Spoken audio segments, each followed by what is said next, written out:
کیونکہ جس طرح فواد چودھری ہمیں لے کے جا رہے ہیں نا ان جیسے لوگ, تو کل فیوچر میں اب دیکھو محترم نے ایک بیان دیا کہ 1980 میں اگر یونیورسٹی ہم بنا لیتے تو کہاں پہنچ جاتے, ہم نے مدرسے بنا دیے.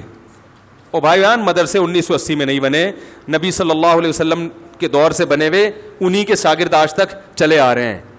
1980 میں مدرسے بنے, اور آپ نے تو وہ بھی نہیں بنایا, آپ تو بند کیے ہیں. یونیورسٹیوں کا تو بیڑا غرق ہو گیا تھا, اگر مدرسے نہ ہوتے تو مولوی بھی مارکیٹ سے شارٹ ہو جاتے.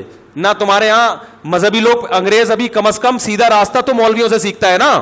جتنے انگریز مسلمان ہوتے ہیں مسائل تو علماء سے پوچھتے ہیں, وہ کہتے ہیں تمہارے پاس کمبختوں کچھ بھی نہیں ہے, تو چلو میں اسلام قبول کرتا ہوں, تو اسلام تو تمہارے پاس موجود ہے نا, وہ تو بتا دو گے مجھے.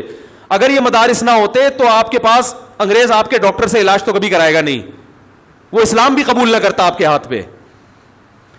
بہت مشکل ہے سمجھانا میرے بھائی, کس کس سے لڑے, مصیبت ہے. وہ ایک شاعر کا شعر ہے, مصیبت میں ہے جہاں کس کس کو دیں دل, ہزاروں تو دلبر ہیں اور ہم اکیلے.